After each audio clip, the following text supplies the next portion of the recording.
Letupan kuah mendidih dengan kepulan asap yang harum ini pasti beri jaminan rasa yang enak. Sekalian deh fams, menu ini namanya ingkung kluwek watu lawang.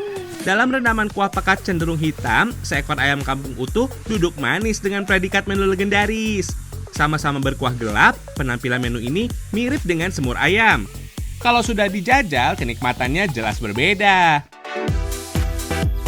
Perpaduan bumbu yang khas bisa hasilkan cita rasa lezat yang bertahan dari zaman ke zaman. Biasa tersaji pada momen acara khusus di masa lalu, ingkung kluwek kini bisa dinikmati kapanpun kita mau. Di Desa Watu Lawang, Kabupaten Kebumen, Jawa Tengah, sepaket sajian ingkung kluwek legendaris ini bisa dinikmati dengan harga yang terjangkau. Ditemani tempe mendoan, sambal cabai hijau, dan nasi tiwul, menyantap ingkung kluwek jadi makin mantap dengan suasana tenang ala pedesaan. Saking syahdunya, satu ekor ayam bisa-bisa habis kita santap sendirian, fams. Kekuatan dari ingkung kluwek watu lawang terletak pada bumbunya. Bahan baku ini membuat kelezatannya nggak lekang dimakan waktu. Kluwek menjadi yang paling penting. Selain ayam, si hitam inilah yang jadi wajah utama sajian legend ini, fams. Waktunya bikin bumbu nih, fams. Supaya mudah diulek, haluskan ketumbar, garam, dan merica. Kalau sudah lumat, giliran kunyit, jahe, dan kemiri ikut dihaluskan. Walau rasa nggak ada pedas-pedasnya, bukan berarti bumbu yang dibuat tanpa cabai sama sekali. Pakai sedikit cabai merahnya, bolehlah fams. Ini dia yang paling penting, kluwek. Si hitam lembut ini bisa membuat rasa dan aroma masakan berubah jadi lebih enak dong. Menu ingkung kluwek tersaji dengan kuah hitam dan gurih. Sebagai menu legendaris, sajian ini wajib memakai hasil perasan santan dari parutan kelapa tua asli. Kalau pakai santan instan dalam kemasan, katanya sih kurang mantap. Sebelum lanjut dimasak, ayam kampung harus diikat. Posisinya juga harus sesuai dengan filosofi ingkung ala masyarakat Jawa. Untuk menjaga rasa dan sentuhan legendaris, ingkung kluwek watu lawang nggak dimasak dengan kompor gas. Tungku dengan kayu bakar jadi senjata perapiannya. Oh iya fams, dalam tradisi masyarakat Jawa, ingkung bukan sekedar menu biasa. Wajib memakai ayam kampung jantan dengan posisi ikat mirip seperti manusia sedang bersujud. Ingkung menjadi simbol kalau manusia nggak boleh sombong dan wajib merendah atau bersujud kepada Tuhan Yang Maha Kuasa. Ingkung itu filosofinya adalah diri manusia yang harus kosong dulu, isinya dibuang. Karena kita harus pembersihan diri selama bulan puasa, yang kemudian semua kekotoran itu atau racun-racun yang ada di dalam tubuh itu dibusukkan, itu disimbolkan dengan kluwek yang tadinya itu racun. Menu ingkung kluwek dari Desa Watu Lawang memang berawal sebagai sajian khas kala bulan Ramadan dan momen Lebaran tiba. Kluwek yang berasal dari buah yang mengandung racun menjadi nilai filosofis. Proses yang rumit dan lama, kluwek atau pucung atau kepayang akhirnya diolah untuk aneka masakan lezat seperti ingkung kluwek ini, fams. Sip lah, setelah 3-4 jam dimasak, ingkung kluwek dari Desa Watu Lawang, Kabupaten Kebumen, Jawa Tengah siap untuk dinikmati. Mantap!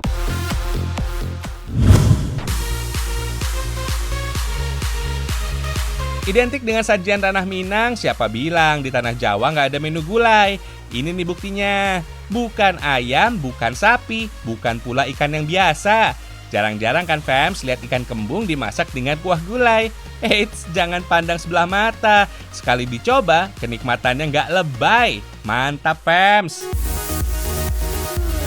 Tapi beneran kok, cita rasa gulai ikan kembung emang senikmat itu. Walau punya banyak duri, ikan kembung juga punya banyak penggemar. Ikan kembung masak terbilang unik. Dagingnya tebal dengan tekstur yang padat. Aromanya cukup kuat, tapi punya cita rasa gurih yang super lezat. Kandungan gizinya juga cukup komplit, mulai dari protein, omega 3, fosfor, dan selenium, hingga beragam jenis vitamin. Bahkan ikan kembung dan ikan salmon gizinya hampir serupa loh. Gak bakal rugi deh memilih ikan kembung jadi menu masakan sehari-hari. Nikmat dan pastinya bergizi. Meracik kuah gulai butuh bahan baku yang cukup banyak. Cita rasa kuah berempah buat racikan bumbu gulai cocok dipadu dengan banyak bahan utama. Berhubung mau bikin gulai ikan kembung, bahan utamanya ya jelas ikan kembung ini, fams. Gak susah kok mendapatkannya. Jenis ikan lokal ini mudah dijumpai di pasaran. Fams, ikan kembung adalah jenis ikan air laut. Walaupun bertubuh kecil, ikan ini masih sekerabat dengan ikan tuna, tongkol, tenggiri, dan makarel. Hidup bergerombol di lautan, ikan kembung menjadi mudah didapatkan. Bagi kebanyakan masyarakat Indonesia, olahan ikan kembung menjadi menu rumahan yang bisa disantap sehari-hari. Dengan racikan bumbu yang sederhana, ikan kembung lezat dinikmati. Bawang merah, bawang putih, kunyit, dan kemiri menjadi kunci racikan bumbu gulai khas Nusantara. Kombinasi bumbu dengan rasa dan aroma kuat cukup ampuh meredam aroma amis dari ikan kembung. Untuk meredam aroma amis, ikan juga bisa diberi sentuhan rasa pedas. Untuk ikannya sih diberi perasan jeruk nipis sebelum lanjut diolah. Teknik ini namanya marinasi. Fams, sajian kuah gulai khas Nusantara memang cenderung bercita rasa pedas. Kalau kalian kepengen lebih pedas lagi, cabai merah keriting bisa diganti dengan cabai rawit yang rasanya lebih menggigit.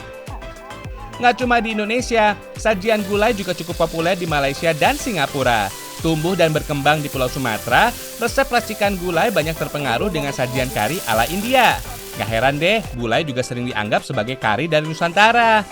Sentuhan kearifan lokal membuat gulai Nusantara jadi berbeda dengan kari dari India. Yakin deh, di negeri Bollywood sana kalian gak bakal nemu nih menu gulai ikan kembung kayak begini. Hihihi. Biasanya sih fams, masyarakat gemar mengolah ikan kembung cukup digoreng aja. Kalau mau berkuah dan berempah, ikan kembung diolah menjadi kuah acar kuning atau pakai bumbu balado. Di Jawa Barat fams, ikan kembung juga biasa diolah menjadi ikan asin dengan sebutan ikan peda. Sip lah, nggak sampai setengah jam dimasak, gulai ikan kembung sudah matang fams.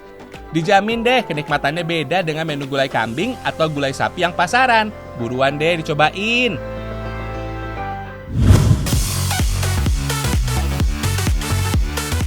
Fams, Tanah Jawa selalu punya sajian istimewa. Ini dia, bakmi godok dari Yogyakarta. Bakmi godok adalah menu tradisional fams, terdiri dari kombinasi mie kuning dan bihun dengan aneka campuran bumbu dan isian. Dalam perkembangan kuliner di Tanah Jawa, bakmi godok gak bisa dilepaskan begitu saja. Menu ini udah lama eksis menjadi sajian yang cukup digemari. Kalau kalian tahu bakmi Jowo, bakmi godok inilah wujud aslinya. Sebagai makanan khas Yogyakarta, bakmi Jowo dulu dikenal dengan nama bakmi godok. Sejarahnya, bakmi godok pertama kali populer di daerah Wonosari, Gunung Kidul, Yogyakarta.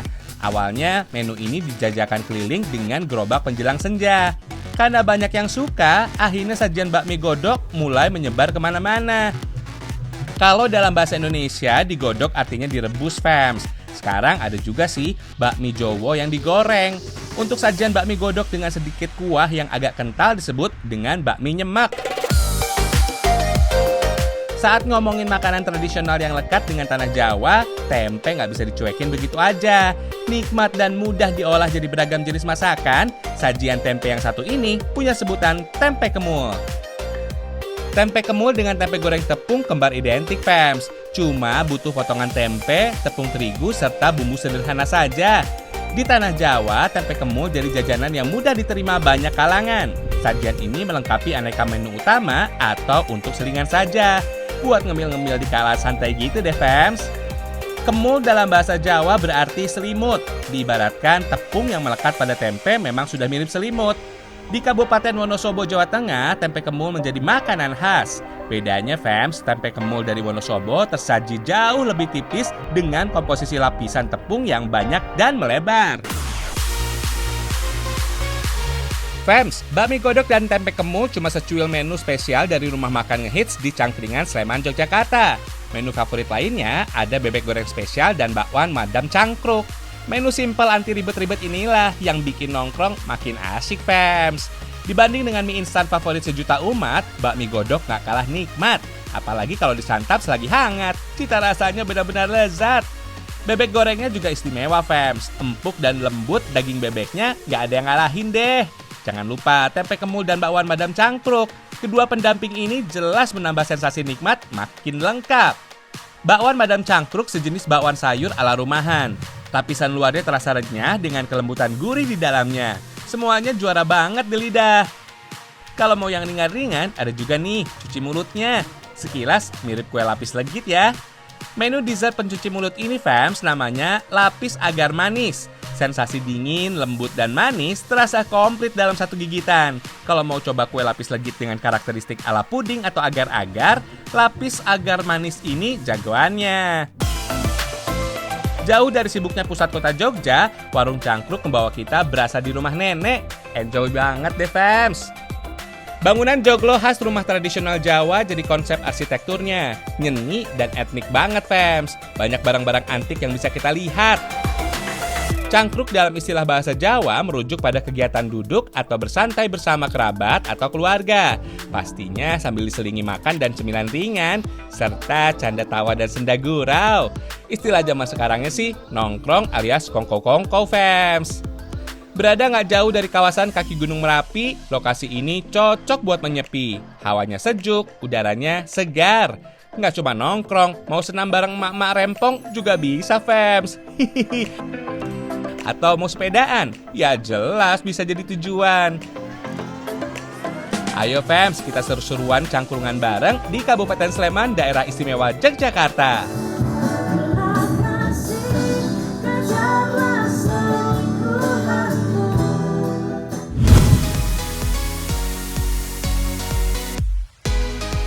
Fams, perempuan selalu perhatian dengan penampilan. Gak cuma buat gaya-gayaan, segala barang dan aksesoris penunjang penampilan kini jadi kebutuhan. Seperti tas ini. Ada penelitian yang bilang, fams, perempuan usia produktif antara 18 sampai 45 tahun punya lebih dari 13 tas dengan 7 merek berbeda. Wah, banyak perempuan yang hobi mengkoleksi tas nih. Oh iya, buat kamu yang hobi mengkoleksi tas wanita, aneka tas cantik ini bisa jadi pilihan. Bentuk, desain, dan motifnya kece-kece banget. Dan yang paling penting sih, tas rajut ini asli buatan Indonesia. Siapa yang nyangka, fams? Dari tangan para pengrajin di Kota Seni Yogyakarta, barang secantik ini bisa terlahir. Dari mulai tas jinjing, tas ransel, hingga dompet wanita, semuanya komplit dengan beragam warna dan bentuk yang menarik. Asal tahu aja, aneka tas rajut Yogyakarta ini sudah terbang jauh menembus pasar dunia. Sebagian negara Eropa, Asia, dan Amerika jadi konsumennya. Wah, keren ya! Di sekitar tahun 1990, kerajinan tas dari Jogja ini berawal dengan bahan baku kulit, fams. Pada saat itu, segala yang berbahan kulit memang lagi ngetren banget, menjadi karya kerajinan tas di Yogyakarta. Membaca perputaran tren yang kerap berubah setiap 5 tahun, pada tahun 1995, bahan baku kulit mulai beralih menjadi benang rajut atau nilon. Sebagai proses awal, fams, bahan kain yang jadi kombinasinya disortir dengan teliti. Setiap senti hamparan kain nggak boleh ada yang terlewati. Cacat sedikit saja, langsung ditandai. Walau jangkauannya luas sampai ke pasar internasional, sebagian besar proses pembuatan tas rajut ini masih dikerjakan handmade, alias minim bantuan mesin. Dengan melatih dan memberdayakan keterampilan para pengrajin rajut, tas buatan tangan seperti ini jelas punya nilai lebih, terutama di mata pasar internasional. Sejarahnya, fams, teknik merajut pertama kali ditemukan oleh kaum pria di Jazirah Arab Timur Tengah. Mereka terbiasa membuat permadani dengan teknik ini. Melalui jalur perdagangan, keterampilan merajut mulai menyebar ke belahan dunia lain. Kalau di Indonesia, teknik merajut dan merenda masuk melalui bangsa Belanda. Dari yang tadinya dikerjakan oleh kaum pria, kini banyak diminati oleh para wanita. Di sini nggak cuma rajutan besarnya aja yang dibuat. Rajutan-rajutan kecil yang menjadi bagian penting supaya tas terlihat cantik juga detail diperhatikan. Lanjut, fams, rajutan tas mulai dirangkai satu persatu. Pada proses ini juga manual pengerjaannya. Kalau sekarang sih lagi masang bagian bottom alias alas bawah untuk tas rajut. Bahannya tebal dan kuat pemasangannya. Dilem juga, dijahit juga iya. Berikutnya adalah pemotongan bahan kain untuk bagian lapisan dalam tas rajut, fams. Semuanya detail dan terukur. Maklum deh, konsumennya ada di dalam dan luar negeri. Dari awal itu memang fokus saya di pasar ekspor. Sama sekali saya nggak menjamah pasar dalam negeri. Karena waktu itu ya, bukan waktu sekarang, waktu itu orang Indonesia masih kurang ya. Aku cinta Indonesianya itu masih kurang ya. Jadi mereka masih barang bagus itu barang yang dari luar negeri lah. Saya juga suka geli ya, karena ternyata orang Indonesia itu beli barang saya di Singapura, di Jepang, di Amerika. Padahal di dalamnya made in Indonesia dan dari Yogyakarta. Di tahun 2008 barulah tas rajut produksi dari Yogyakarta ini mulai menjamah pasar dalam negeri juga. Doa adalah kata dalam bahasa Sanskerta yang bermakna doa. Dari tas hasil rajutan tangan-tangan terampil pengrajin Yogyakarta inilah terselip doa dan harapan baik setinggi-tingginya, fams. Tahapan terakhir, semua partisi mulai dari rajutan hingga kombinasi bahan lain dirangkai menjadi satu hingga membentuk sebuah tas yang utuh. Mengikuti selera konsumen, baik dari segi desain, model, serta komposisi warna dan bahan kombinasi, tas rajut dari sini nggak pernah berhenti digemari. Potensi kerajinan khas Nusantara yang keren mengikuti perkembangan mode dan selera pasar bisa jadi kunci supaya produk kerajinan dalam negeri menguasai pasar internasional. Ayo deh, kita berdoa yang baik-baik.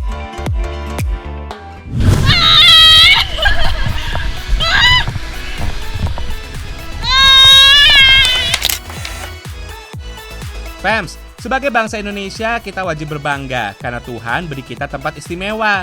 Wilayah tanah air yang terletak di daerah garis khatulistiwa menjadi jaminan indahnya alam Nusantara. Kalau ingin melihat secuil kepingan surga di bumi kita, silahkan datang ke Yogyakarta. Kekayaan seni dan budaya jangan ditanya. Indah pemandangan alamnya juga luar biasa. Nggak percaya? Silahkan deh datang ke Gunung Kidul. Walau namanya gunung, salah satu kabupaten di daerah istimewa Yogyakarta ini, fams, lebih terkenal dengan objek wisata pantainya yang menawan. Kalau ingin rasakan sensasi pantai yang berbeda, monggo deh datang ke objek wisata yang satu ini. Eits, sebelum masuk jangan lupa protokol kesehatan tetap dijaga.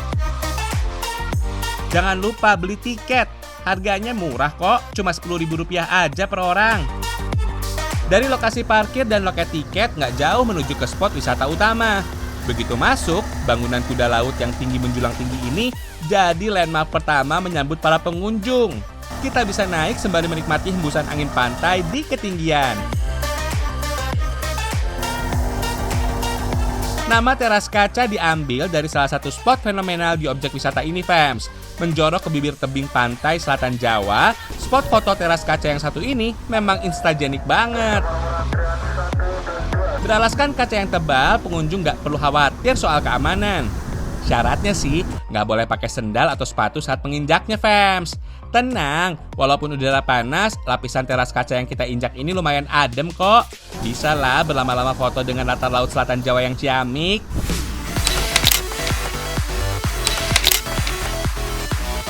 Kalau kalian kepengen spot teras kaca yang lebih eksklusif, di sini ada Giant Teras Kaca. Berhubung namanya Giant, otomatis spot lokasinya lebih besar, lebih privat juga loh, fams. Di spot Giant Teras, kita nggak cuma bisa berfoto di atas lantai kaca. Bagi yang punya nyali besar, pengunjung juga bisa bersantai di atas ikatan jaring tali. Buktiin deh seberapa besar kalian punya nyali. Yakin deh, fams, buat kalian yang takut akan ketinggian, jantung berasa deg-degan. Ganasnya deburan ombak khas Laut Selatan Jawa berada tepat di bawah kita. Tebing bebatuan dan karang yang ada di bawah juga nggak kalah bikin ngeri. Tapi tenang, semua faktor keamanan sudah diperhitungkan. Santuy, fams. Berdiri sejak tahun 2018 lalu, objek wisata Pantai Teras Kaca menawarkan pengalaman lain menikmati indahnya pantai selatan Jawa. Lautan yang berada di Samudra Hindia ini, fams, terkenal dengan ombak yang cukup ganas. Tapi di balik itu semua, pesona alam pantai selatan Jawa indah nggak berbatas. Oh iya, objek wisata Teras Kaca berlokasi di Pantai Nguluran, Desa Girikarto, Kecamatan Panggang, Kabupaten Gunung Kidul, Daerah Istimewa Yogyakarta. Jarak tempuh dari pusat kota Jogja sekitar 1,5 jam berkendara. Tapi kesininya nggak perlu naik beca juga kok, fams. Beca hidrolik ini cuma salah satu properti fotografi yang bisa kamu nikmati di Teras Kaca ini. Dengan jasa fotografer profesional, yakin deh hasilnya bakal lebih memuaskan. Kalau kalian punya nyali yang lebih besar lagi, spot yang satu ini nggak boleh terlewati. Pasang dulu ya perlengkapan keamanan. Ingat, keselamatan tetap nomor 1. Di spot Jogja Swing ini, fams, kalian bisa dengan puas berteriak sekencang-kencangnya untuk melepas penat dan beban hidup. Ayunan ekstrim ini jadi favoritnya para wisatawan. Di Teras Kaca, spot kuda laut dan teras mahkota masih include dengan tiket masuk. Kalau mau jajal spot foto lain dan uji nyali di ayunan Jogja Swing ini, ada biaya tambahan yang masih wajar banget, fams. Murah meriah dan pastinya bikin hati bahagia.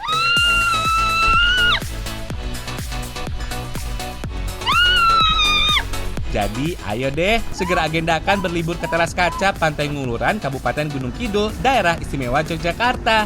Ditunggu ya.